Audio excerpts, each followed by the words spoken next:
Good morning, everyone. So, we started with the chapter number 4 from the module. Chapter number 4 from the module, right? Government policies for business growth. What do you mean by policy? Policy is course of the action or the principle of the action adopted or proposed to be adopted, right? By the organization or individual. What do you mean by public policy? Public policies are government policies, right, set by the government within the law, right, with some objectives. So those are called as public policy. ठीक है? Some of the examples of public policies can be like monetary policy, economic policies, policy related to taxes, duties, military spending वगैरह. Those are reflected in the annual budget of the government. Simple है. Government policies, what government chooses to do or what it decide not to do, what he wants to do and what he doesn't want to do, that is a policy. The famous model given by David Easton, right, that is black box model or feedback model, in which when government implements some policy, it assumes that it has not considered all the aspects of the society. It may have missed some of the issues or some of the concerns of the society, and therefore after implementation of the policy they will seek the feedback from the society. The people will give feedback and they will incorporate the changes, and again they will like make the amendments in the policies, and that approach is called as feedback approach or black box model. Example, any law, like best example is GST, right, जिसमें amendments आते रहते हैं. Amendments क्यों आते हैं? Because people react in some different way.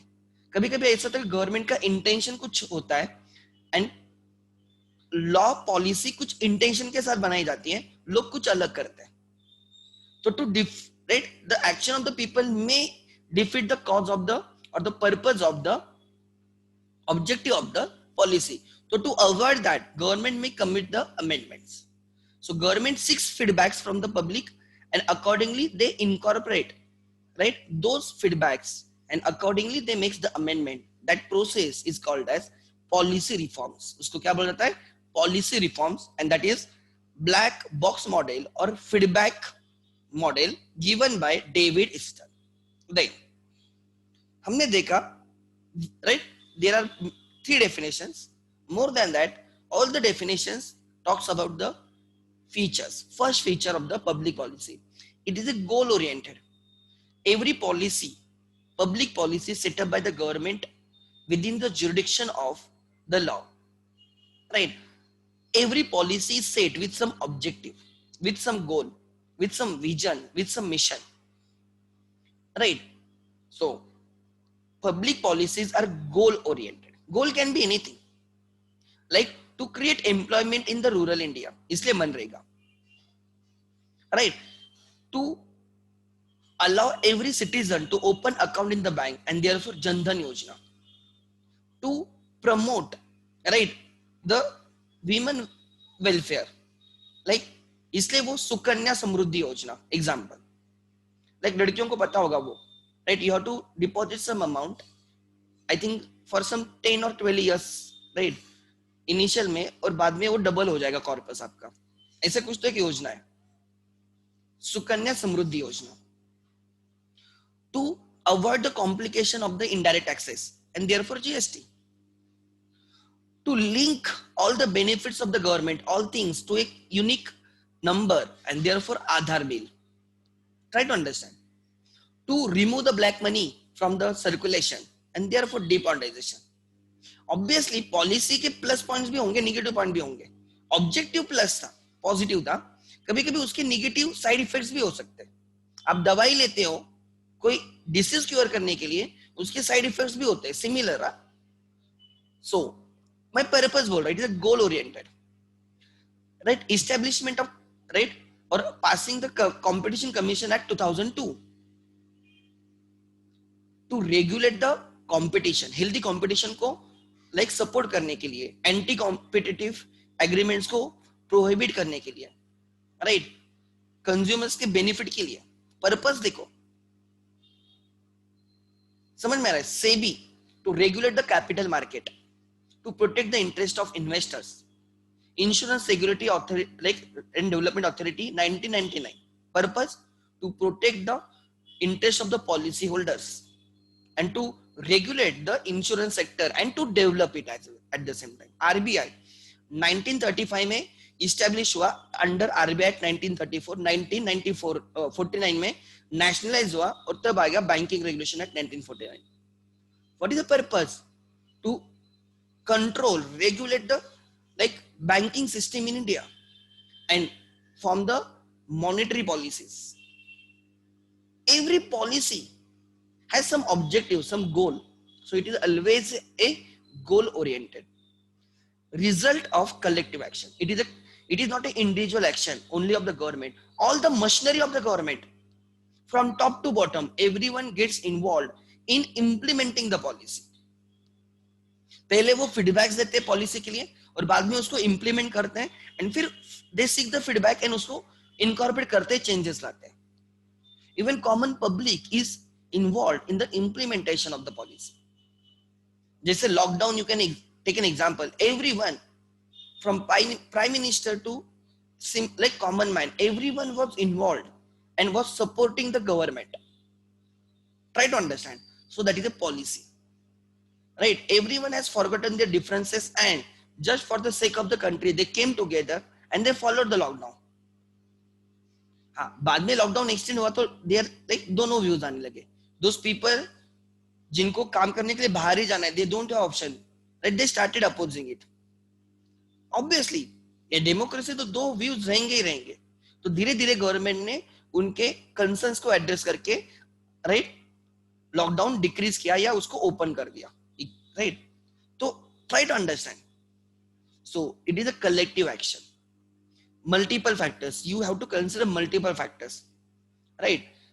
You have to consider religions, you have to consider caste, you have to consider the languages, tradition, customs, economic, right, socio-cultural things. You have to consider many things. Pest analysis example, political, E, economic, right, S, socio-cultural, right, T, technological, E, environmental, legal, pestal, LE, legal and environmental. You have to consider everything.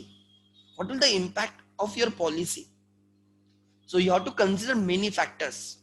ठीक है, one sided नहीं, right? आपको हर side से उसको समझना होगा.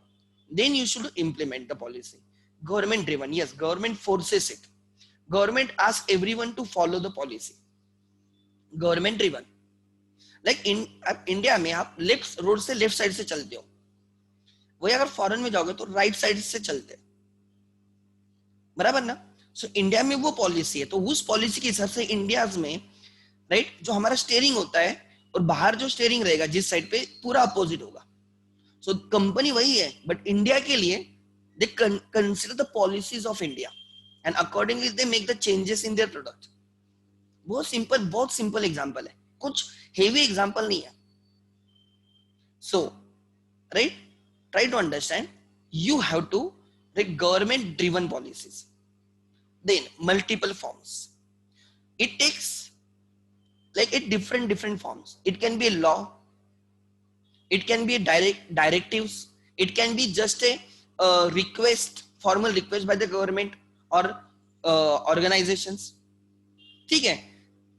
So it can be ordinance, right, it can be, मतलब official gazette में बोला होगा, पब्लिश किया होगा. So it may take different forms. It is generally in India it is a written form. Generally in India is a written form. So right, it may be oral, no issues, right, और it may be in the written form. Then positive and negative. If government frames some policy, it shows that government is concerned about the issues faced by the people. So policy framing and implementing shows positive side of the government. They are, right, bothered about the problem faced by the people and therefore they have implemented the policy. But if government takes action which is not supporting the concern, not supporting the problem, government ignores that, or they form the policy which does not support that. It shows the negative side. Government is reluctant to address the issue. So policies can be concerning the issue or maybe against the issue. समझ में आ रहा है? So that is called as, like example, right?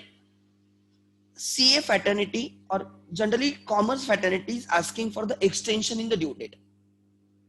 Right? Income tax returns file करने के लिए, suppose they are asking for extension of due date. Reasons are very valid reasons. Because government के form से अवेलेबल नहीं अभी तक, income tax of department ने form से अवेलेबल नहीं दे, तो हम रिटर्न कैसे फाइल करेंगे? इट टेक्स टाइम, तो हमें टाइम एक्सटेंड करवा के दो. दूसरा, during lockdown we couldn't carry on a audit. अगर ऑडिट नहीं करेंगे तो हम रिटर्न कैसे फाइल करेंगे? Example, there are many things, try to understand which are, and suppose government बोलती नहीं नहीं हम एक्सटेंड करेंगे नहीं, तो that will show negative side. But government extended the due date till 30th of November. So that shows positive side. Government concerned the right institute, concerned the trade unions, and उनके problems को समझा, address किया, and accordingly they extended the due date. Are you getting my point? अगर government extend ही नहीं करती, तो I will say government is not bothered about the concerns, right? Government is not bothered about the problems faced by the community, right? The commerce community, traders community, chartered accountant community, and that shows their negative side. ठीक है, तो but they have addressed it and accordingly they have extended it because this is abnormal year, therefore they extended. Normal year होता तो government extend नहीं करते और CA लोग भी एक्सटेंशन के लिए मांगते नहीं, because they are very prompt in doing their work. Obviously they are providing the services. हाँ, गवर्नमेंट से डिले होगा तो सीए लोगों से डिले होगा, अदरवाइज सीए लोग डिले नहीं करते. So that is right positive side versus negative side. Continuous, try to understand, it is not right just policy implement करके काम खत्म हो गया. No, you have to evaluate the policy. It is a 5-step model. It is 5-step model. First, identify the problems, then form the policy, adopt the policy, right? Implement the policy and evaluate the policy. This is very important stage. Identify the problem, then find out the solution, that is policy form करो.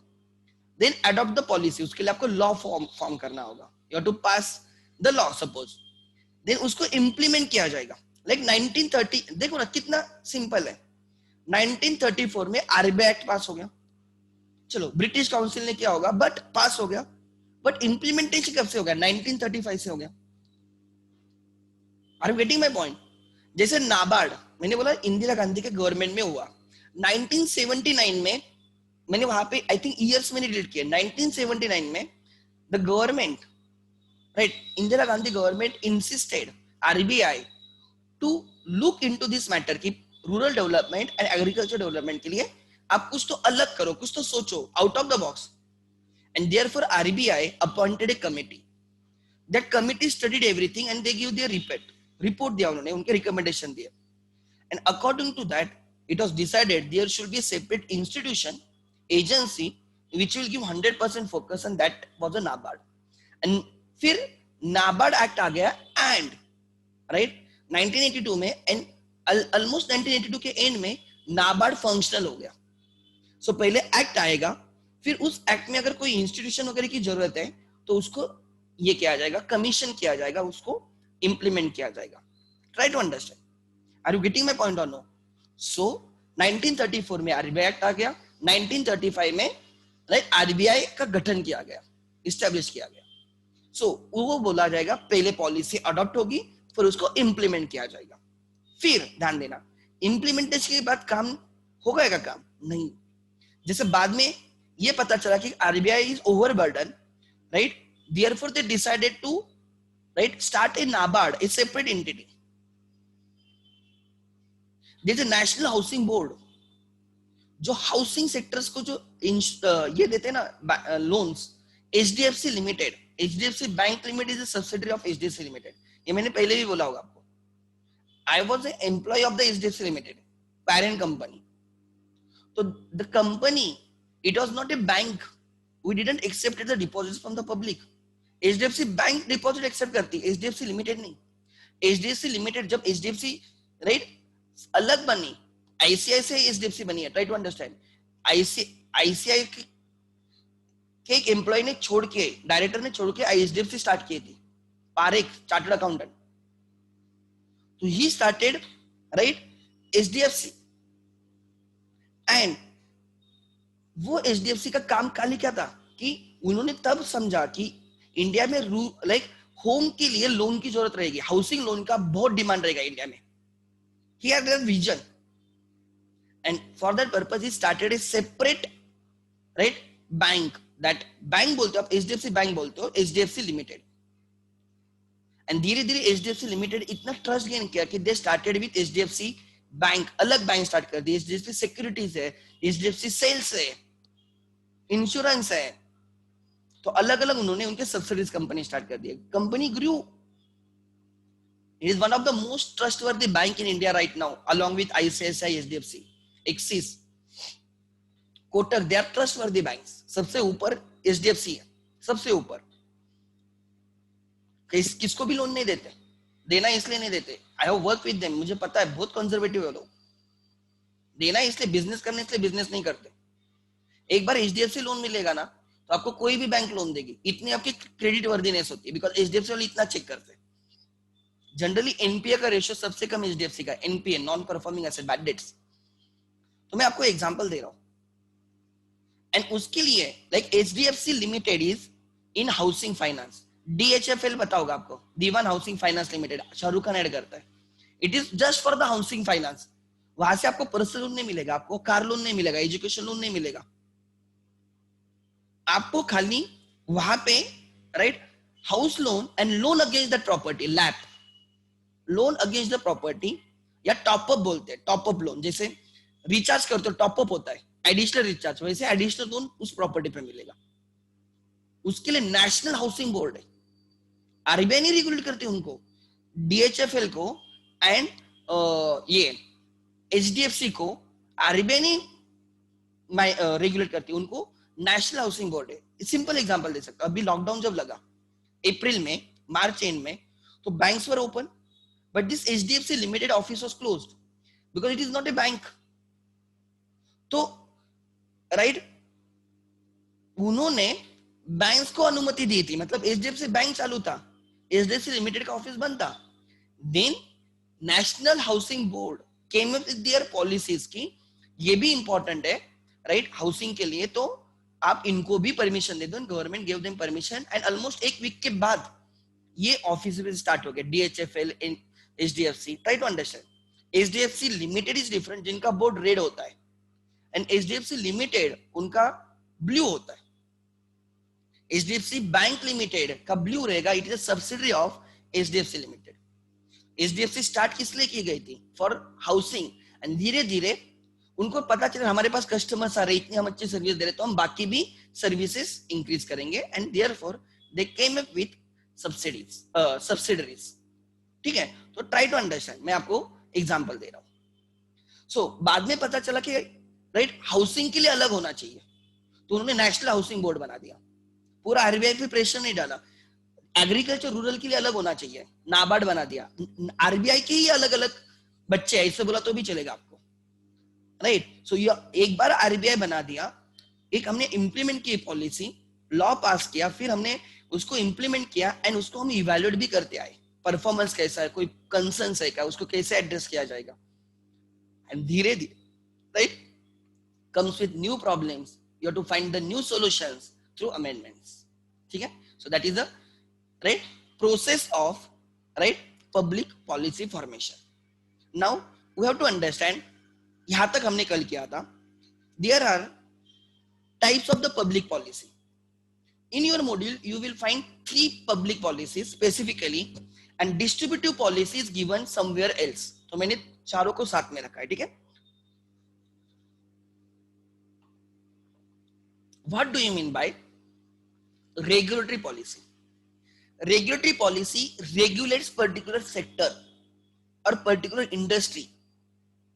Government forms or passes policies, forms policies which are regulatory in the nature.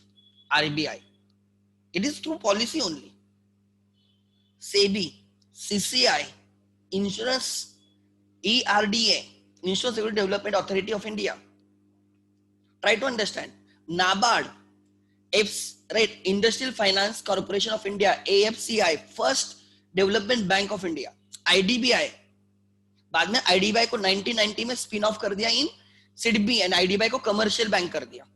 ICICI भी development bank थी, बाद में commercial bank बन गई. उससे बाद में बाहर निकली वो बन गई HDFC. राइट, वो गवर्नमेंट ने किया, इसी एक डायरेक्टर था उसने, राइट, उन्होंने स्टार्ट किया वो. So what I want to tell you, try to understand, those are regulatory policies, regulate कर रहे हैं.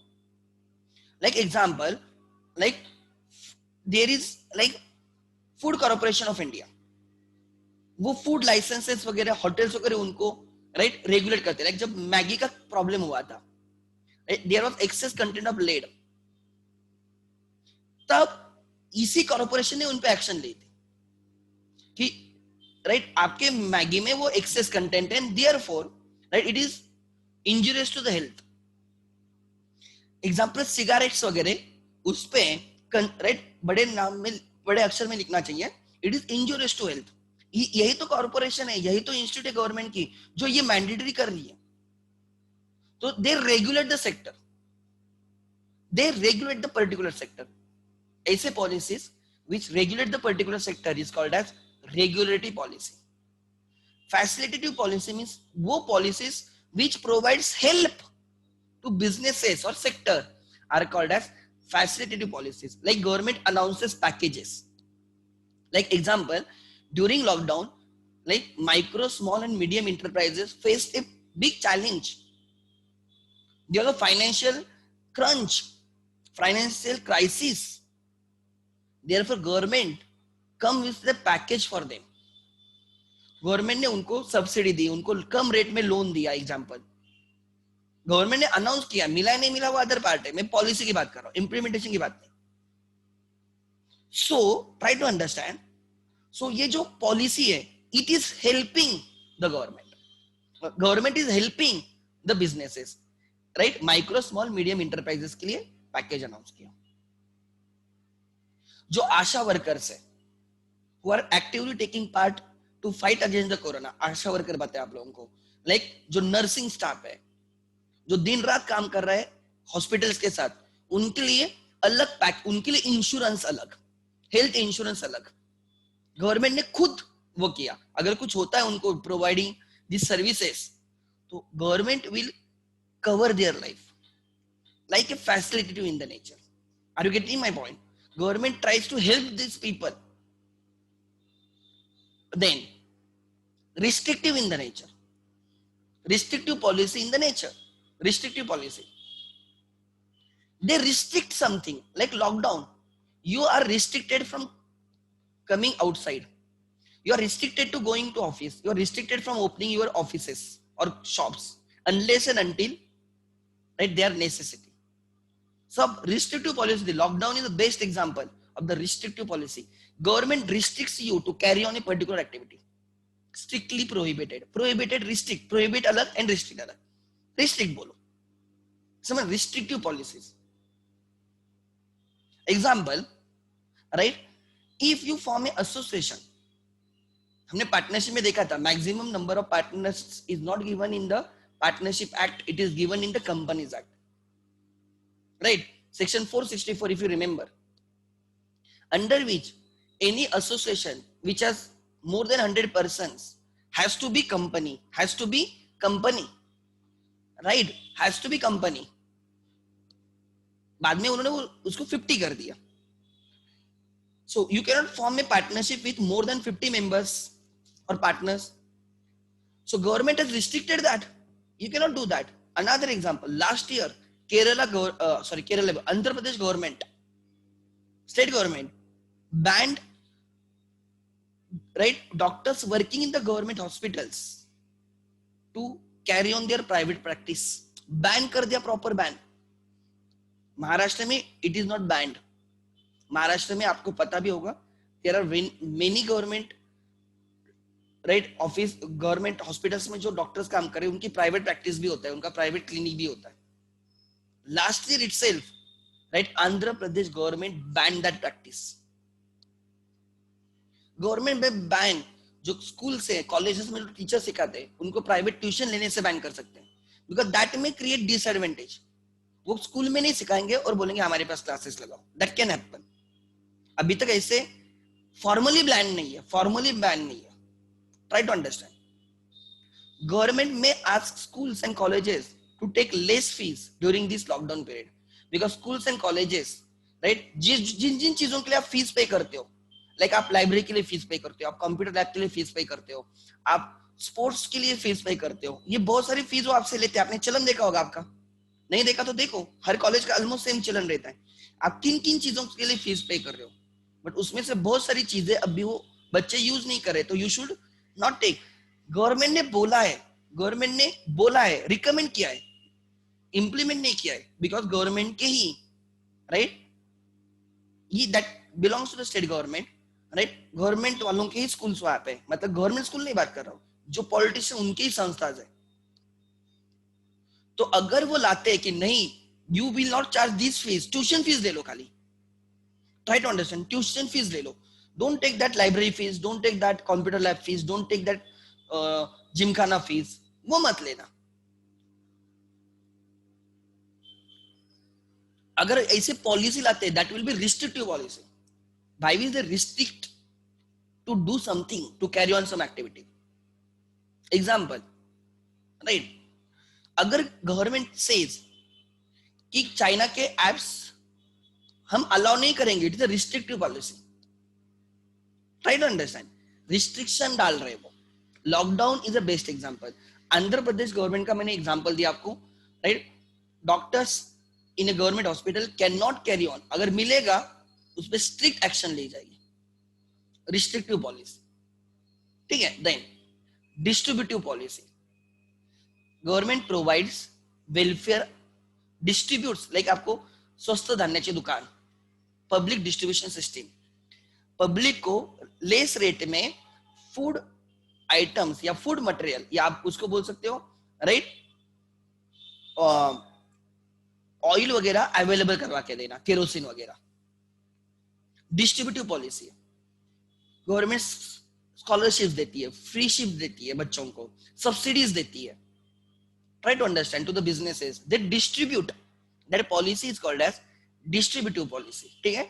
So देखते हैं what is the regulatory policy. These policies regulate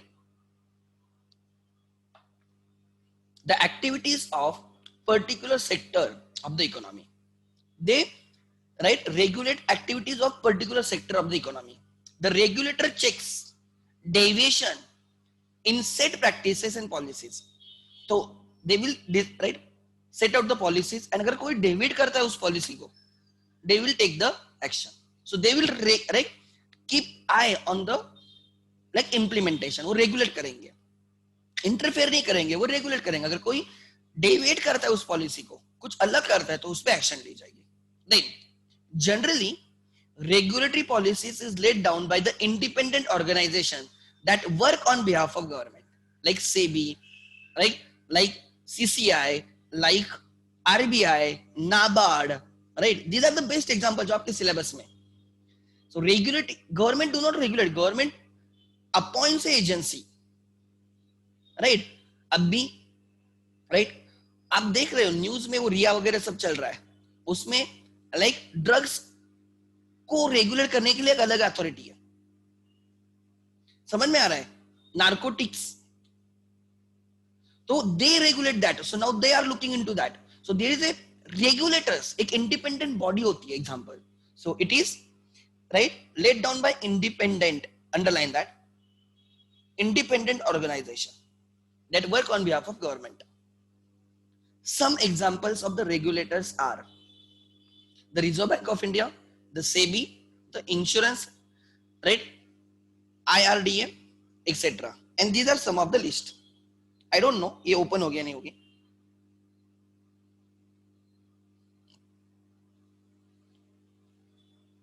Yeah.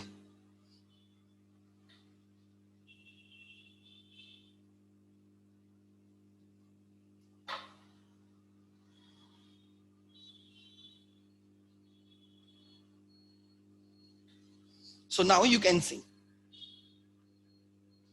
these are the regulatory bodies. क्या है? List of, एक second, list of regulators in India, हमें भी नहीं पता होगा, इतने सारे हैं. Reserve bank of India, securities and exchange board of India, SEBI, insurance regulatory and development, pension fund regulatory and development authority, NABARD, SIDBI, national housing board. मैंने बोला था देखो अभी थोड़ी देर पहले, national housing board, they regulate those banks which provides housing finance, housing finance, ठीक है. Then national housing board, then आगे TRAI, telecom regulatory authority of India, central board of film certification, ये तो सबको पता है, सीन्स कट करने को बोलते हैं एक्सेट्रा एक्सेट्रा. अगर कुछ ऑब्जेक्शनेबल सीन्स है तो उसको कट करने बोलते हैं, पहले आपको उनका सर्टिफिकेट लेना होता है, then only you can release the movie. Movies के लिए जो प्लेटफॉर्म पे लाइक ओटीटी प्लेटफॉर्म पे जो मूवीज रिलीज होते हैं या उस पे जो सीरीज वेब सीरीज रिलीज होते हैं उनके लिए काम नहीं करते, इसलिए वेब सीरीज में कंटेंट कैन बी वाहियात एज वेल. लेकिन अगर उनको ही रेगुलेट नहीं करते and they are trying to even regulate that, so freedom of expression is more in the OTT platform. Directors के point of view से freedom of expression is more there because they can show anything that they imagine or they want. Movies में वैसे नहीं है, right? They will regulate it.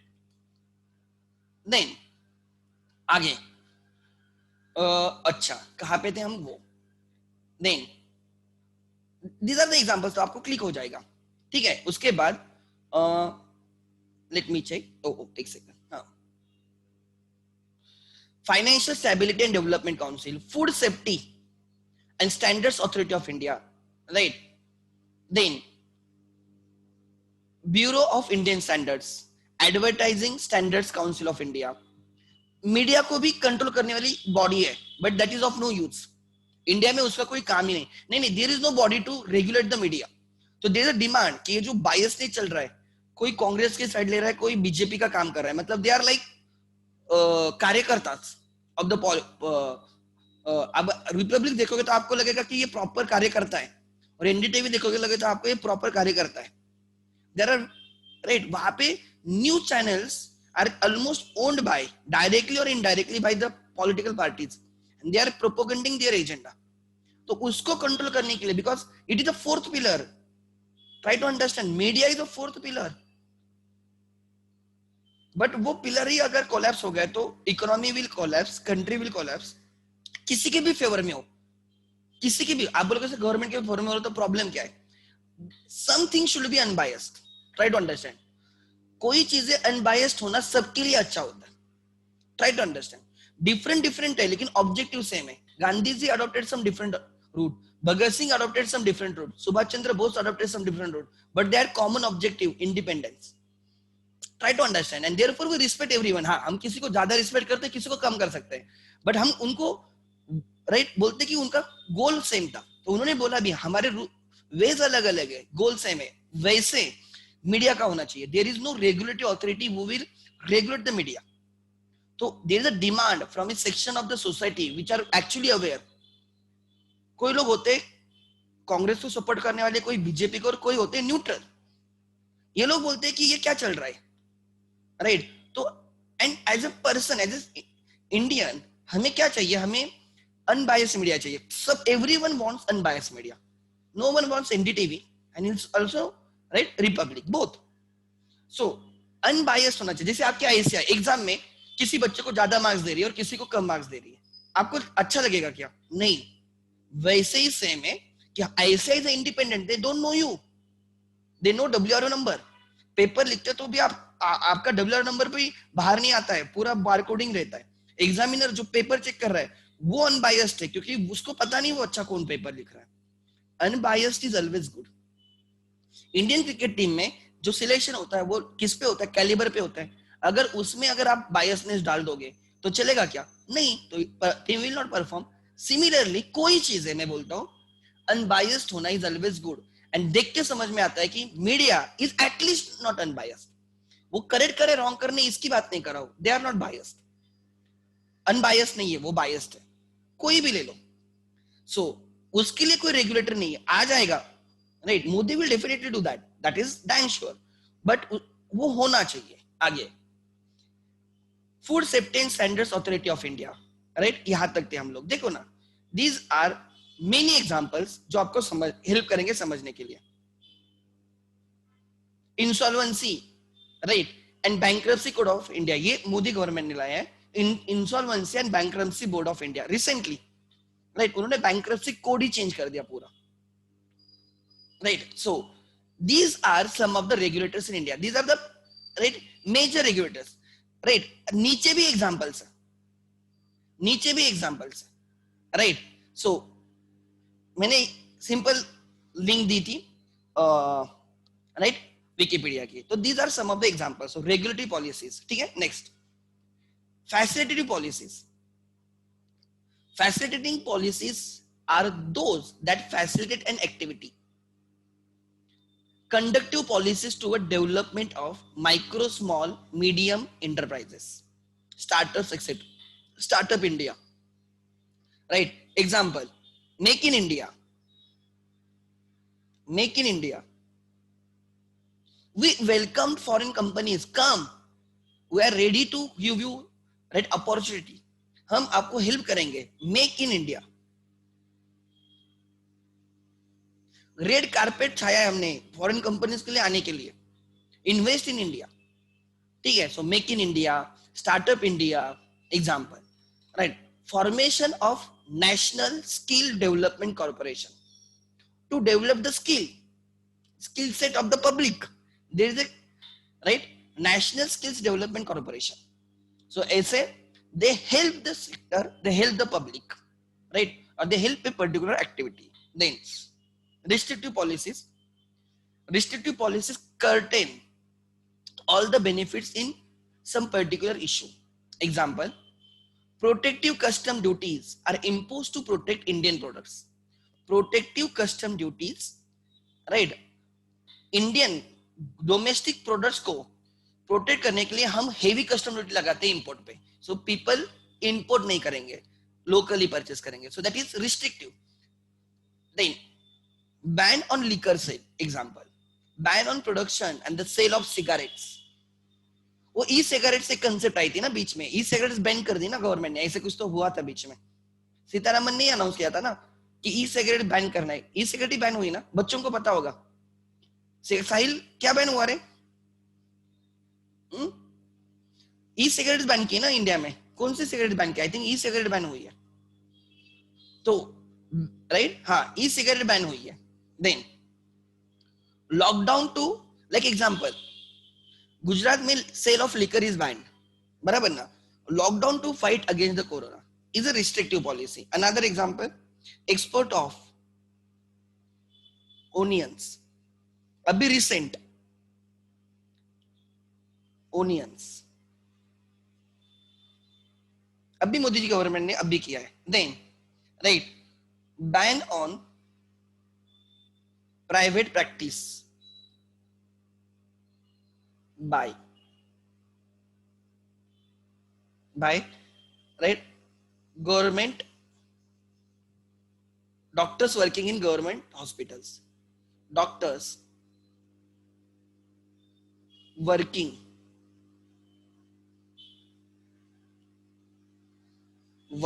in government hospitals by AP, Andhra Pradesh government.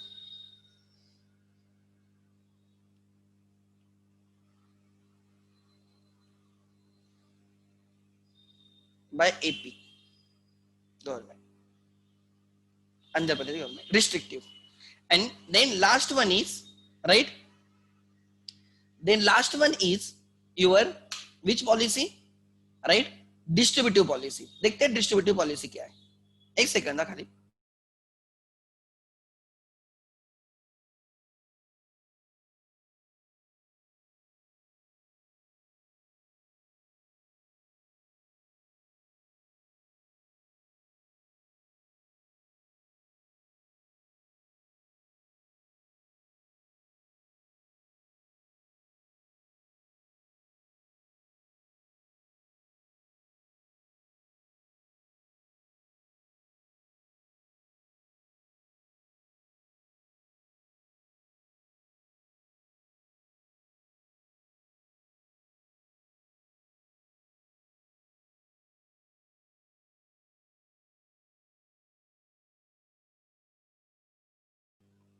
Okay.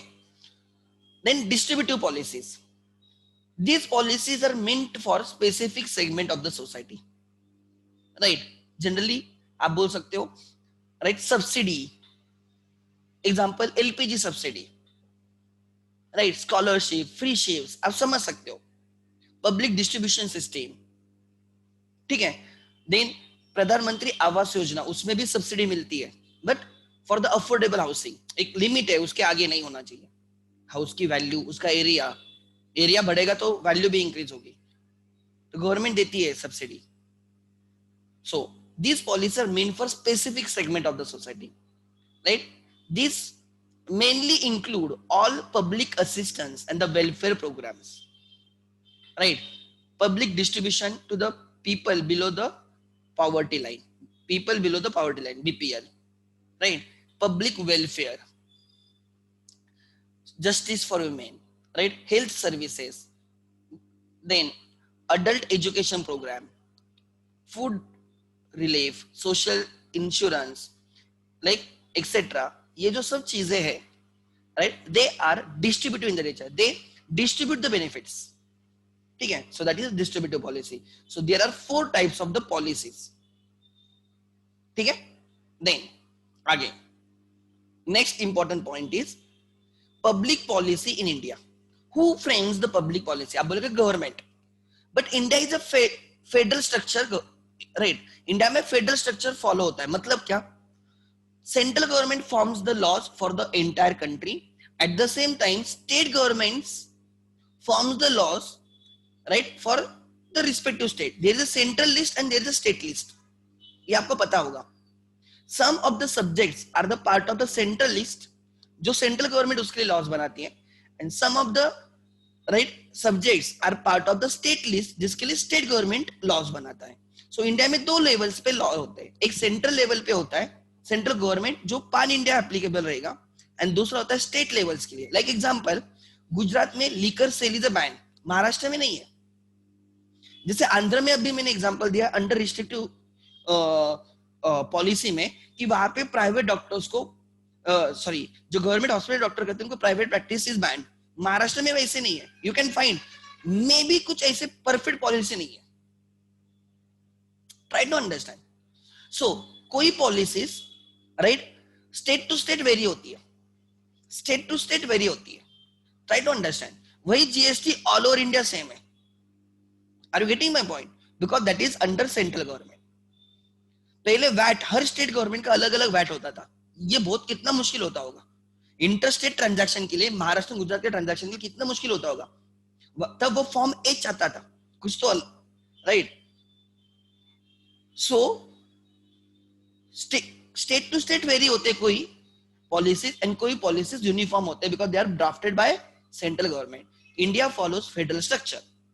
ठीक है, ध्यान देना. Law making is a process. What is the law making? Is a process by which a legislative proposal brought before law making body. legislative proposal मतलब आपको जिसका law करना है, जो ड्राफ्ट रहेगा, जो बिल रहेगा, जिसको बिल बोलते हैं. If you remember, draft of the bill, draft of the bill, draft of the bill, that is right, was brought before law making body. Which is that law making body in India? It is a parliament, right? And then translated into law of the land. फिर उस पर discussion होगा, voting होगी, right. And फिर कोई bills के लिए normal majority चाहिए. Constitutional amendment bill, like abolition of, right, article 370, वो कॉन्स्टिट्यूशनल अमेंडमेंट था. तो उसके लिए, राइट, नॉर्मल मेजोरिटी नहीं, उसमें एब्सोल्यूट मेजोरिटी चाहिए थी 75%. समझ में आ रहा है? तो कोई बिल्स के लिए नॉर्मल मेजोरिटी विल डू, कोई बिल्स के लिए constitutional amendment bills. There are 4 types of bills. ये सिलेबस में नहीं है बट लिख लेना. 4 types of bills. First, ordinary bill. Second, money bill. Third, finance bill. And fourth is constitution amendment bill. Constitution amendment bill, constitutional amendment bill. ऐसे 4 bill होते हैं. उसमें से ordinary bill is a bill other than money bill, finance bill and constitutional amendment, इनके सिवा कोई भी bill रहेगा उसको ऑर्डिनरी बिल बोला जाएगा. Money bill is related to the items given in the article 110 of the constitution of India. Constitution of India के जो आर्टिकल 110 में रहेंगे ना, उसके रिलेटेड आइटम्स वहां पे डिस्कस किए जाएंगे. That is money bill, article 10 of the constitution of India. I know these all things, I do read a lot, तो उसके बारे में बोल रहा हूँ. This is not in the syllabus. Then finance bill is money bill plus something extra. मतलब उसमें money का मतलब आर्टिकल 110 के भी प्रोविजन, उसके रिलेटेड सब्जेक्ट भी रहेगा और उसके बियॉन्ड भी रहेगा. तो दैट इज फाइनेंस बिल, मतलब आर्टिकल 110 के subjects plus other subjects are also discussed in the finance bill. And the constitutional amendment bill, वो तो ऑब्वियसली राइट, उसके लिए एब्सोल्यूट मेजॉरिटी चाहिए, बिकॉज आप जो कॉन्स्टिट्यूशन उसको अमेंड करो, it's not a normal thing, right, it is abnormal thing, इसलिए उसको एब्सोल्यूट मेजॉरिटी चाहिए. उसमें भी जो मनी बिल होता है ना, वो आपको पहले लोकसभा में लाना पड़ता है, पहले लोकसभा में लाना पड़ता है मनी बिल. एंड बाकी बिल्स राइट आप जिधर चाहिए उधर डाल सकते हो. Try to understand, there are two houses right ना, सेंट्रल लेवल पे there are two houses right. Indian parliament comprising Lok Sabha, house of the people, and Rajya Sabha that is council of the states. हम लोगों को जिनको चुन के देते हैं वो लोकसभा में जाते हैं, और वो लोग उनमें से जिनको, या कोई लोगों को, उनके पार्टीज के लोगों को जो चुन के देते हैं, they are council of the states. Like Supriya Sule will be in Lok Sabha and Sharad Pawar will be in the Rajya Sabha. Example दे रहा हूं जो मुझे पता है, जो मैं इजीली दे सकता हूं एग्जाम्पल, राइट. ऐसे आप बाकी एग्जाम्पल ले सकते हो.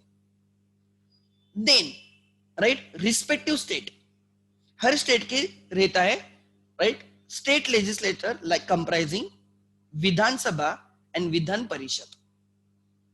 विधानसभा is called as lower house, right, and Vidhan Parishad is called as upper house. तो ध्यान देना राइट. अब मैं क्या बोल रहा हूं, सो आपको मैंने बोला there are 4 types of bills: ordinary bill, money bill, finance bill and right constitution amendment bill. ध्यान देना, for your just for your information, Aadhaar bill, Aadhaar bill, try to understand,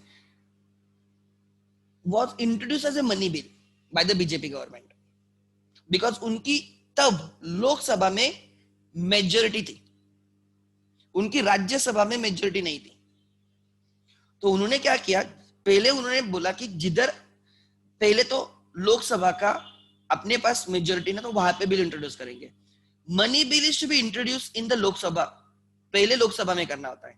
तो आधार बिल को उन्होंने मनी बिल बोल के इंट्रोड्यूस किया. उस पर बहुत बवाल मचा कि how can Aadhaar bill can be money bill, it does not fall under article 110 subject. But article 110 जहां पे खत्म होता है वहां पे लिखा है other subjects may be decided by the right that head of the house. जो लोकसभा का हेड रहेगा वो डिसाइड करेगा. वो मतलब कोई उन्होंने दिए होंगे ए बी सी डी वगैरह, और एंड में लिखा है कि other subjects will be also considered as a part of article 110, but that power lies with whom, the head of that right. Like Lok Sabha का जो, उसको क्या बोलते हो आप, चेयरमैन बोलते हो या क्या बोलते हो आप उसको, जो भी बोलते हो, ठीक है. तो ध्यान देना. तो फिर क्या किया इन लोगों ने, बीजेपी वालों ने, उनकी एब्सोल्यूट मेजॉरिटी कहां पे थी, लोकसभा में थी. और ये फर्स्ट गवर्नमेंट में हुआ, उनके फर्स्ट 5 ईयर के इसमें हुआ. तब उनकी राज्यसभा में मेजॉरिटी नहीं थी. तो उनको पता है अगर कोई दूसरा बिल राज्यसभा में जाएगा तो ये लोग क्या करेंगे, इसको रिजेक्ट करेंगे कांग्रेस वाले. तो उन्होंने क्या किया, आधार बिल को मनी बिल बोल के लोकसभा में लेके आते. लोकसभा में क्या पास करना, तो उनके हंसते हंसते भी वो पास करेंगे, दिन भर टाइम पास करेंगे, डिबेट होगा, कांग्रेस वाले अपोज करेंगे, ये उसका एक्सप्लेनेशन देंगे, एट द एंड वोटिंग होगी. वोटिंग तो इनकी आने वाली है. तो उन्होंने उसको लोकसभा में लाया एज ए मनी बिल. तो पहले उस पर डिबेट हुआ 1-2 घंटा कि it is not a money bill, but the authority lies with the head. तो हेड ने बोला आई अल्लाह, हेड को किसका रहता है, जिसकी गवर्नमेंट रहती है उसका हेड रहता है। तो उसने बोला कि I allow this subject as a special subject under article 110, तो वो पास हो गया। ठीक है, अरे खाली बीजेपी हर कोई ऐसे ही करता था, पहले भी ऐसे ही होता था। देन कोई भी बिल, ध्यान देना, अगर आपको पार्लियामेंट में लेके आना है तो you have to give 2 days notice. पहले अपोजिशन वालों को आपको बोलना होता है कि हम ये बिल लाने वाले हैं, so that they will right. आपको एक ड्राफ्ट देना होता है, उनको एक एजेंडा होता है ना, मीटिंग का एजेंडा, वो बोलना होता है कि क्या बिल आने वाला है, so that opposition will have time to think over that. But in case of article 370 abolition के केस में, that is not mandatory requirement, it is practice कि 2 दिन देना चाहिए। एंड यू एवरीबडी नोज कि जब आर्टिकल 370 एबोलिश करना था तो वो कहां पे लेके आ गए, पहले ऑब्वियसली लोकसभा में। वो कौन सा है, राइट, कॉन्स्टिट्यूशनल अमेंडमेंट बिल है, तो उसमें एब्सोल्यूट मेजोरिटी चाहिए थी। तो उन्होंने फर्स्ट 5 years में नहीं किया। क्यों फर्स्ट 5 years में नहीं किया? बिकॉज फर्स्ट 5 years में उनकी लोकसभा में मेजोरिटी थी, राज्यसभा में नहीं। बट अभी का जो टेन्योर है उसमें उनकी राज्यसभा में भी मेजोरिटी है। ट्राई टू अंडरस्टैंड, उनकी राज्यसभा में मेजोरिटी, तो उनको पता था प्रॉब्लम नहीं आएगा। तो उन्होंने इस टेन्योर में आर्टिकल 370 का एबोलिशन का बिल लेके आ गए, लोकसभा में प्रेजेंट किया। प्रेसिडेंट की कंसेंट मैंडेटरी होती है, तो कब ली उनको ही पता, ली होगी ऑब्वियसली, विदाउट दैट वो प्रेसिडेंट को रात को उठा के भी महाराष्ट्र में क्या हुआ है पता है लोगों को। तो प्रेसिडेंट इंडिया में नाम मात्र है, राइट। तो उन्होंने उसके असेंट ली होगी, लेके आ गए, प्रेजेंट किया लोकसभा में। तो ये कांग्रेस वाले बोल रहे थे हमें 2 दिन की नोटिस, मतलब वो बोलना चाहिए, but it is not mandatory. Very talented people, BJP बहुत अच्छे से मैनेज किया वो सब चीज उन्होंने, राइट। उसके लिए टैलेंट भी चाहिए। एंड उन्होंने एक दिन में उधर पास कर दिया, नेक्स्ट डे पे राज्यसभा में पास कर दिया, किस्सा खत्म। सो हर बिल, हमें बिल्स नहीं समझने, बट जस्ट अभी डिस्कशन निकला इसलिए मैं आपको बोल रहा हूं कि आप अगर if you are well aware about the constitution, तो you right, you can always right take the advantage of that. तो एंड ऐसे क्या बीजेपी ने, कांग्रेस ने भी पहले किया होगा। There are 2 types of bills basically. एक होते गवर्नमेंट बिल, जो गवर्नमेंट में जो लोग हैं ना वो लेके आते हैं, मतलब डिपार्टमेंट, गवर्नमेंट के डिपार्टमेंट में जो लोग हैं वो लेके आएंगे, मतलब पावर में वो लेके आएंगे। इसका मतलब है जो अपोजिशन में या जो कोई नॉर्मल मेंबर नहीं लेके आ सकता, क्या मिनिस्ट्री लेके आ सकते क्या? नहीं, इवन अपोजिशन और a normal member of the parliament can bring a bill. जो डिपार्टमेंट लाइक मिनिस्ट्री जो बिल लेके आएगा गवर्नमेंट बिल, उसके लिए 2 दिन की नोटिस है, जो आर्टिकल 370 में नहीं दी गई थी, राइट।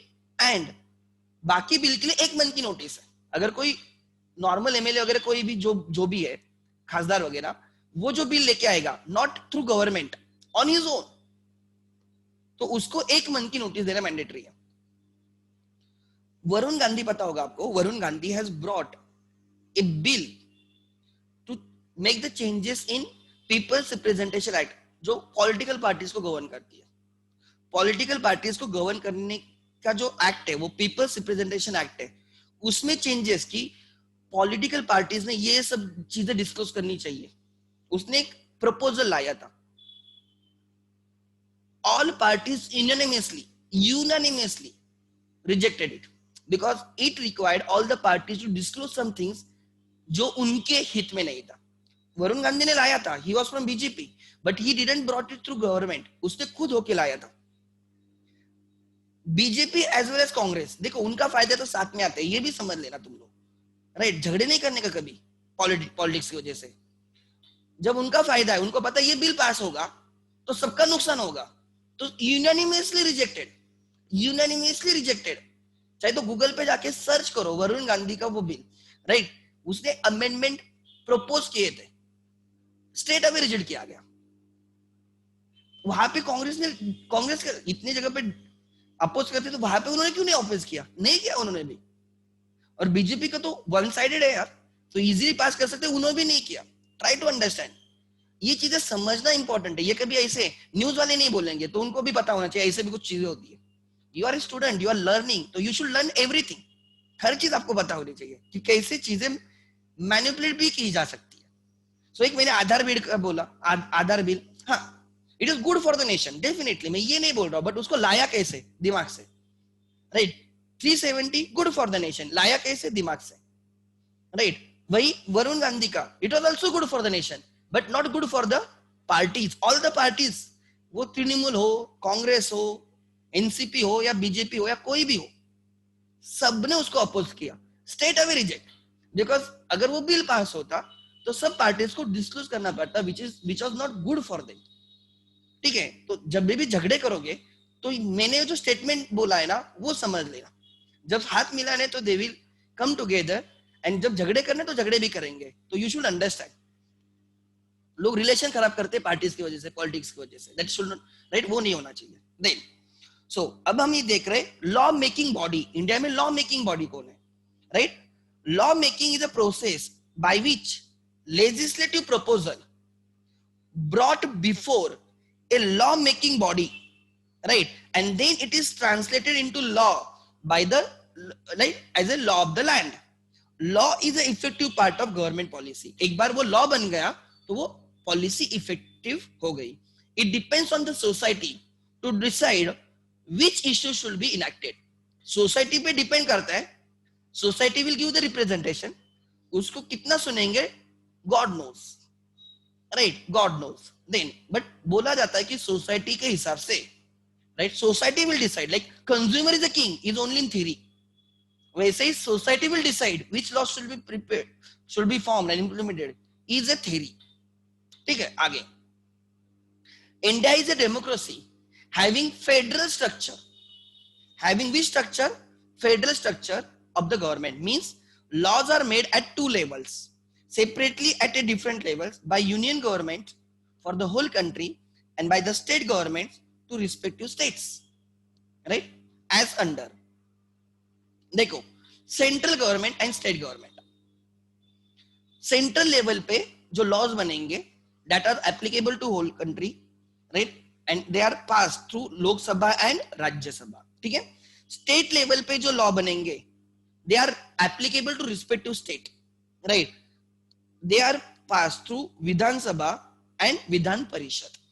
देन हर स्टेट को विधान परिषद नहीं हो सकती, विधानसभा हर स्टेट को रहती है. Like I think Goa is a state जिसके लिए विधान परिषद नहीं है.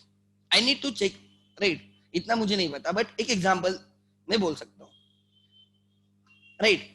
लॉ मेकिंग प्रोसेस, अब ये समझा कौन लॉ बनाता है, government through parliament prepares the law. The law जो बिल होता है, जो लॉ बनने के पहले जो बिल है वो 3 स्टेजेस से जाता है. First is a pre legislative stage, मतलब ड्राफ्टिंग, उसमें कोई चेंजेस वगैरह वो सब चीजें. Second is a legislative stage, मतलब वो पार्लियामेंट में आएगा, पार्लियामेंट में आने तक प्री लेजिस्लेटिव. एक बार टेबल किया गया बिल, राइट, वो बिल में भी गवर्नमेंट बिल होगा तो मिनिस्टर लाएगा, अगर वो नॉन गवर्नमेंट बिल होगा तो कोई भी member of the parliament will bring that bill, तो वो टेबल किया जाएगा स्पीकर के सामने and there will be discussion, debate etcetera, right, वो होगा, that is legislative bill.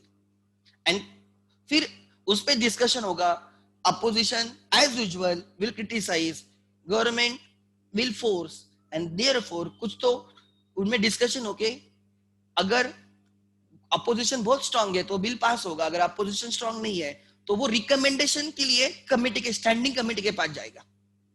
Standing committee will study that bill, will again recommend some changes, फिर वो चेंजेस को फिर डिस्कशन किया जाएगा, रीडिंग होगी बिल की 2 times and 3 times, एंड फिर वो बिल पास किया जाएगा, एंड फिर वो जाएगा, बिल दोनों हाउसेस में पास हो जाएगा, एक हाउस में फिर दूसरे हाउस में जाएगा, एंड फिर वो प्रेसिडेंट के पास जाएगा फॉर हिज सिग्नेचर.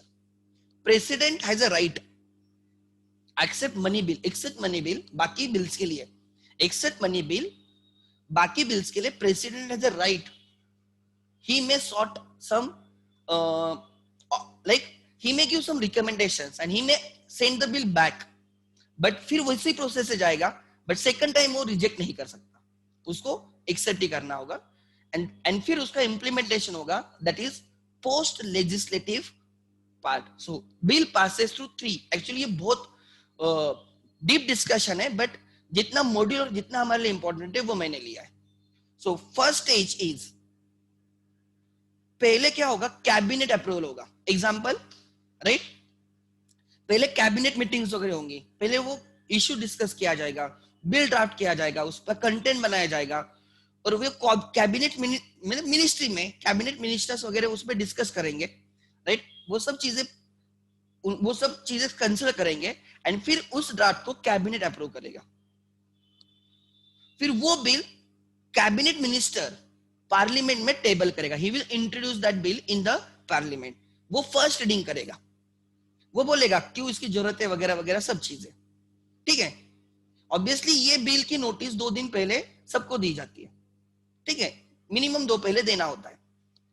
फिर क्या किया जाएगा, उस पर डिबेट होगा, राइट, उस पर डिस्कशन होगा, and if required the bill will be sent to the like standing committee.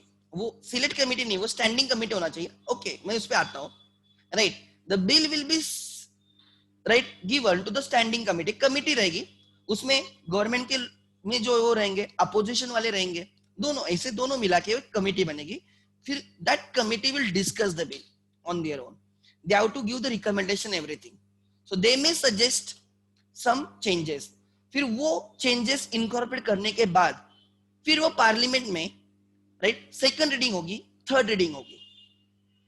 ठीक है, सेकंड रीडिंग होगी और थर्ड रीडिंग होगी, एंड फिर वो बिल पास किया जाएगा. Bill in the other house, वो फर्स्ट जहां पे भी आपने पहले बिल रखा है वो पास करेगा और फिर वो सेकंड हाउस में जाएगा. फिर वहां पे भी वही प्रोसीजर होगी, right. And then second house will pass the bill and फिर वो प्रेसिडेंट के परमिशन के लिए जाएगा एंड बाद में वो लॉ बनेगा. सो दिस इज ओवरऑल प्रोसेस. तो हमने उनको 3 स्टेजेस में डिवाइड किया है, pre legislative, legislative and post legislative. तो अब देखते हैं क्या है. ठीक है, pre legislative phase. This phase comprises identification of the need of the new law. पहले आइडेंटिफाई किया जाएगा, right, whether you require new law or not, or the amendment to the existing law. अगर आपको नया ही लॉ बनाना है, like example आपने old companies act 1956 पूरा repeal किया और नया लॉ लेके आ गए, या बाद में subsequently there are amendments, like competition commission act 2002 में पास हुआ, 2007 में उसमें अमेंडमेंट हो गई. So you may right identify the need for the new law और amendment in the existing law. पहले वो आइडेंटिफाई किया जाएगा, वो कैबिनेट मिनिस्टर, राइट, कैबिनेट वो मिनिस्ट्री वो आइडेंटिफाई करेगी. देन फिर drafting of a proposed law, draft किया जाएगा. ठीक है. देन ड्राफ्ट होने के बाद it will be open for the public. Government पहले बोलेगी कि हम ये लॉ लेके आने वाले हैं, हम इस पे ये प्रपोज कर रहे हैं, give your feedback. It will be open for the discussion, public के लिए ओपन रहेगा. Everyone can take part in that, right, seeking inputs और comments from the different ministries and public. फिर उनके वो इनपुट्स को ध्यान में रख के उसको फिर से रिडाक्ट किया जाएगा, revision of the draft bill, right, to incorporate such inputs, and then getting the same vetted by the law ministry. फिर आपको लॉ मिनिस्ट्री में वो प्रोसेस फॉलो करने के बाद लॉ मिनिस्ट्री को बोला जाएगा कि ये हमने सब प्रोसेस फॉलो किए, आप हमें परमिशन दे दो कि हम वो पार्लियामेंट में लेके जाए. ठीक है. Then law ministry will give you approval and then it is presented to the cabinet for the approval. तो कैबिनेट की जो मीटिंग होगी, राइट, कैबिनेट मिनिस्टर्स की, उसमें वो अप्रूव किया जाएगा. ठीक है. So that it will be now table to the, right, it will be tabled in the parliament. अब आ गए सेकंड स्टेज में, legislative phase. After cabinet approves the bill, it is introduced in the parliament.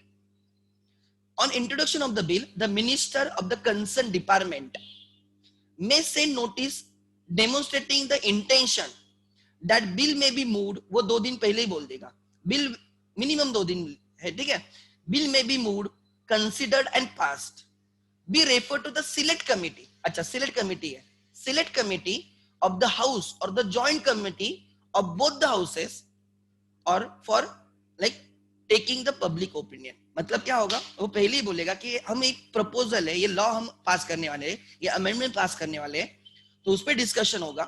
And if required हम एक committee बनाएंगे, उसमें एक house की कमेटी हो सकती है, दोनों हाउसेस की कमेटी हो सकती है, दोनों हाउस के मेंबर्स की कमेटी हो सकती है, ठीक है। And they will discuss it, फिर वो रिकमेंडेशन लेके हम पब्लिक के भी रिकमेंडेशन लेंगे एंड हम एक लॉ पास करने वाले हैं।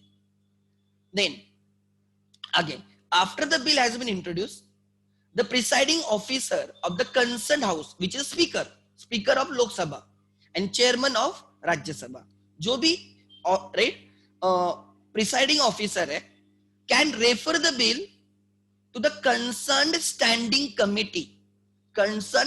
committee for examination and to prepare a report thereon if required। अगर कहाँ पे ओपिनियन नहीं, कोई यूनानिमस ओपिनियन नहीं बनता है, right, there are ambiguities in the bill वगैरह, and if he finds it fit he may send the bill to the standing committee for the examination and he will seek their report, ठीक है। if the bill is referred to the standing committee, right, maximum bill standing committee को जाते हैं, right, जा सकते हैं, ऐसे कुछ नहीं है। the committee shall consider the general principles and the clauses of the bill, वो committee principles and clauses पढ़ेगी एक एक, right, of the bill refer to them। ऐसे नहीं हो सकता कि पूरा का पूरा बिल गया है। लाइक एग्जांपल, जब ये आर्टिकल 370 आया तो लाइक कांग्रेस बोल रही थी कि उसको स्टैंडिंग कमेटी को भेजो, हम उस पर डिस्कस करेंगे। So Congress was asking for some time so they can properly plan it, but government didn't और स्पीकर डिडंट अलाउड देम। वो बोल रहे थे ठीक है पूरा मत भेजो, कोई क्लॉजेस, पर्टिकुलर क्लॉजेस भेजो जिसपे हमने सोचना चाहिए। सो पहले उन्होंने अपोज किया कि आपने विदाउट नोटिस क्यों दिया, पहले 1-2 घंटे उसमें चले गए, फिर 1-2 घंटे इस पे डिस्कशन हुआ कि झगड़े हुए कि वो स्टैंडिंग कमेटी को भेजो, फिर भी गवर्नमेंट ने नहीं बोला, right. Amit Shah handling everything, Modi ji उस दिन कुछ नहीं बोले, राइट।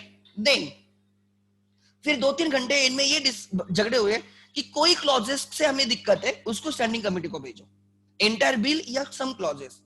वो 2-3 घंटे चले, उसमें 5-6 बज गए एंड बाद में स्पीकर ने वोटिंग ले ली, बिल पास कर दिया, ठीक है।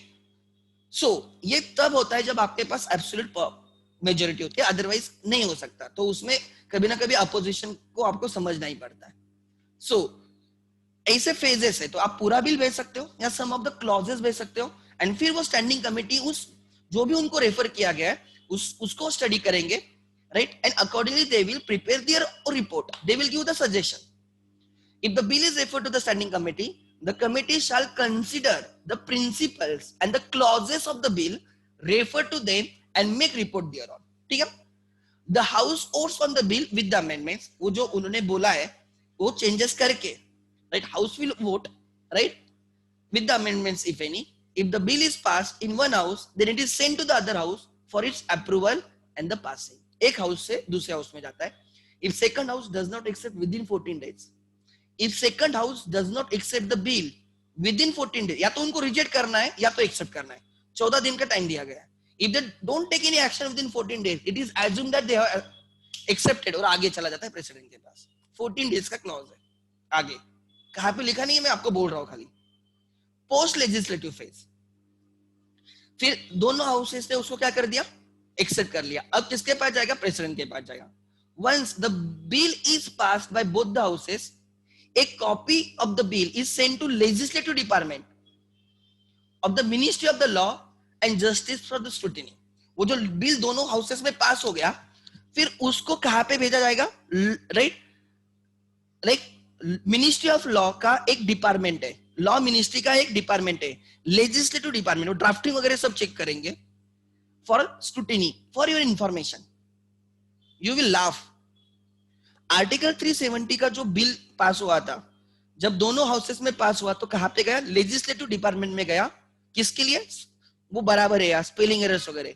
There were more than 50 spelling errors in that draft, more than 50 spelling errors. मतलब मैं करता हूं स्पेलिंग एरर, इतना नहीं करता, मोर देन 50, मतलब you can imagine, right. So you can go and check on Google, there official gazette में आ गया कि ये स्पेलिंग एरर्स थे। तो उसमें अपोजिशन भी बोल रही थी कि देखो इतने स्पेलिंग एरर है, मतलब इन लोगों ने कोई ऐसे ही बहुत जल्दी में किया, राइट, ऐसे ऐसे। तो अपोजिशन का बोलना काम है, उन्होंने उनका बोलने का काम किया। तो ये जो लॉ ऑफ लॉ मिनिस्ट्री है, उनका कौन सा डिपार्टमेंट है? Legislative department. लेजिस्लेटिव डिपार्टमेंट के पास बिल जाएगा for the scrutiny, spell error वगैरह, अगर कोई शब्द आगे पीछे करने तो वो कर सकते हैं वगैरह वगैरह। ठीक है, वो पूरा कंसेप्ट नहीं चेंज करेंगे, वो ऐसी चीजें देखेंगे लॉ के पॉइंट ऑफ व्यू से कि क्या चेंजेस की जरूरत है। ठीक है, लेजिस्लेटिव डिपार्टमेंट के पास जाएगा, प्रेसिडेंट उस पर साइन नहीं करता है, प्रेसिडेंट जो ये मिनिस्ट्री ऑफ लॉ जिसको फाइनल करेगी ना, वो फाइनल बिल रहेगा, उसको वो साइन करेंगे, वो करेक्ट रहेगा everything, right. Bill is sent to legislative department of ministry of the law and justice.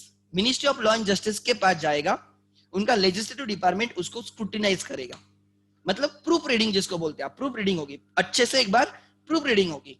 ठीक है, उसमें जो भी एरर्स हो सकते हैं उनको निकाला जाएगा, बट उसके लिए ऑफिशियल गैजेट में लिखना होता है, बिकॉज वो बिल पास किससे हुआ है, because even single word changes the law में change, you will learn in the inter and final taxation में even single word changes the interpretation. तो इसलिए वो ऑफिशियल गैजेट में उनको बोलना होता है। ये कहां से पता चला कि 50+ एरर्स थे? बिकॉज ऑफिशियल गैजेट में वो पब्लिश हुआ कि ये स्पेलिंग एरर थी, ये होना चाहिए था, आर्टिकल की स्पेलिंग गलत है, ये लेजिस्लेचर की गलत है, ये स्पेलिंग हमने रिप्लेस की है। ऐसे उन्होंने प्रॉपर देना पड़ता है उनको। ठीक है, after scrutiny by the ministry of law and justice it is presented to the president for his ascent.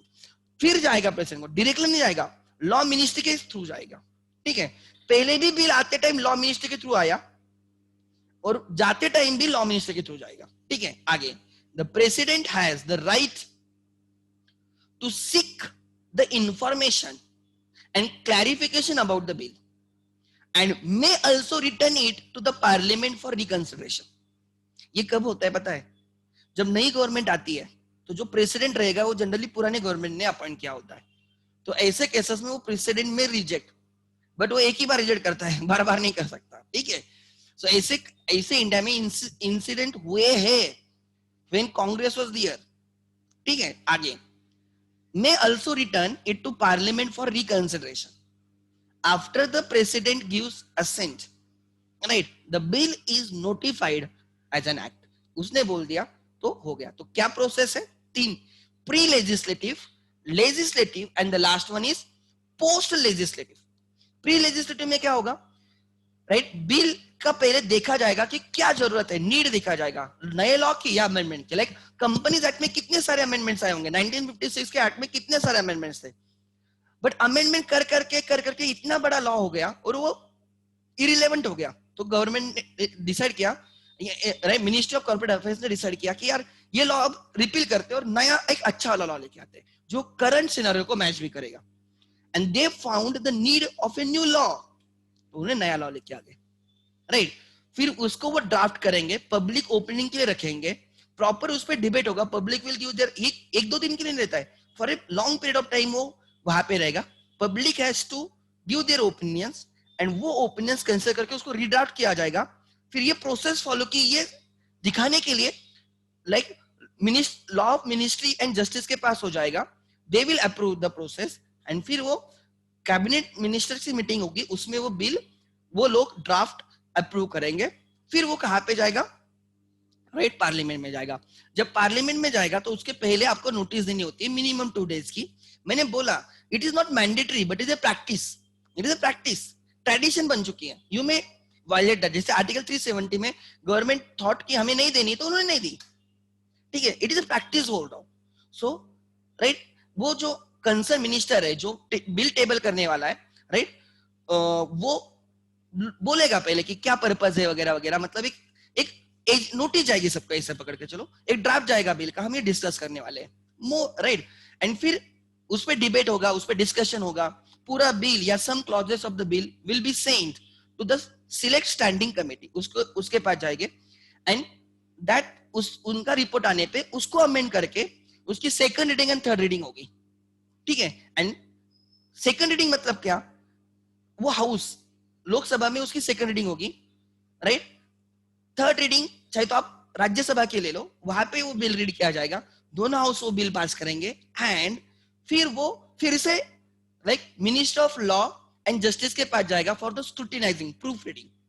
ठीक है, एंड फिर वो प्रेसिडेंट के पास जाएगा, president will approve it and फिर वो बन जाएगा law. Are you getting my point?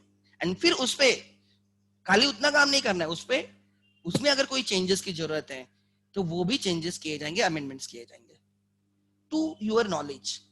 If you are thinking ये प्रोसेस इतनी रिगरसली फॉलो होती है तो you are wrong. There are many bills, there are many bills जो 2-2 मिनट में पास होते हैं इंडिया में के पार्लियामेंट में। देयर आर मेनी बिल्स, चाहे तो आप गूगल पे सर्च करो अगर झूठ लगता है तो, देयर आर मेनी बिल्स कि 2-2 मिनट में पास होते हैं। मिनिस्टर रखता है बिल, अपोजिशन वालों को तो कोई दिमाग नहीं, वो कुछ बोलते नहीं, और जो मिनिस्टर है उसको भी नहीं पता होगा, ड्राफ्ट करने वाले अलग होते हैं, because that is of illiteracy, that is a fact, that is a fact. I am not in support of anyone, opposition भी नहीं, गवर्नमेंट में नहीं। I want to be positive person, positive economist, normative नहीं। जो दिखता है वो बोल रहा हूं मैं। 2-2 मिनट में लॉ अमेंड होता है, लॉ पास होता है 2 मिनट में। Try to understand. जिसमें गवर्नमेंट का भी मतलब जिसमें अपोजिशन का फायदा नहीं वो अपोज नहीं करते, ऐसे भी है। एंड बिकॉज लोग, तो आपको लगता है कि जब सबको एजेंडा क्या होगा कि सब बिल पढ़ते बैठेंगे, कितने सिंसियर लोग रहेंगे, कितने रहेंगे? अरे पढ़ने के लिए पहले इंग्लिश आनी चाहिए, पहले इंग्लिश आनी चाहिए। लॉ जो तुम लोग पढ़ रहे हो, तुम लोगों को नहीं समझ में आ रहा है, उसको क्या घंटा समझ में आएगा? आप बोलोगे सर उसका सेक्रेटरी रहेगा, सेक्रेटरी क्या रहेगा? चमचा रहेगा, बराबर ना? Not everyone is that much talented, और है ना कोई लोग अच्छे पढ़ने वाले, यस दे आर, कोई है, they are very few. Try to understand. Atal Bihari Vajpayee जैसे बहुत कम लोग होते थे, या है, इसका मतलब हर कोई अटल बिहारी वाजपेयी ऐसे नहीं, तो अटल बिहारी वाजपेयी की वैल्यू नहीं रहती ना। सो मैं वही बोल रहा हूँ कि देयर आर इंस्टेंसेस में, राइट, अगर आप एवरेज टाइम निकालोगे तो आपको 2 मिनट का टाइम मिलेगा, 2 मिनट में बिल पास होता है इंडिया में। हाउस से गया दूसरे हाउस में, हुआ है ना पास, लोग अब्सेंट रहते हैं जब बिल पास होता है, वो कैंटीन में वगैरह घूमने जाते हैं, खाना वगैरह खाने, बहुत लोग तो अब्सेंट रहते हैं। That is also a fact. If you think this bill is not related up to you, आप अब्सेंट रहोगे।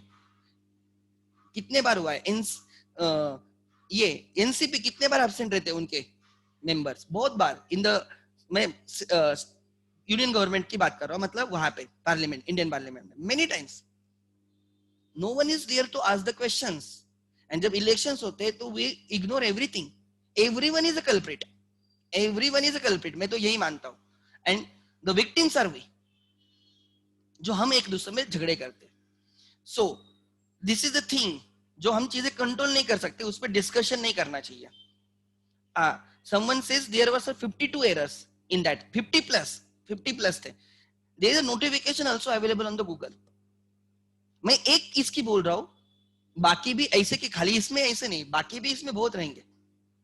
सो यू शुड अंडरस्टैंड कि this is a process, this is the process. ठीक है, आगे नेक्स्ट, आगे, ठीक है।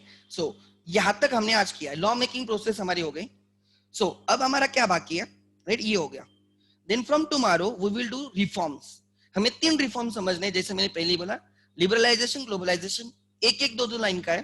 प्राइवेटाइजेशन थोड़ा डीप में जाना है, एंड प्राइवेटाइजेशन को लेके हमें समझना है क्या, right, FDI and FPI। So consider additional 2 days, additional 2 days to complete this chapter, 2 to 3 days more। कल लेक्चर नहीं होगा, राइट। सो हो जाएगा, don't worry.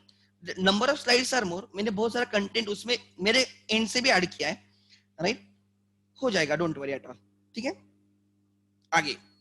So on this note I will end today's lecture. I don't know about your 130 lecture. 5:45 को we are gonna start with accommodation bill। first hour is for that insolvency, and then the last one and one, maybe it may extend to 1.5 hour। so आज मैं भी 8:30 तक lecture ले सकता हूँ for the accommodation bill। so don't miss the lecture। thank you।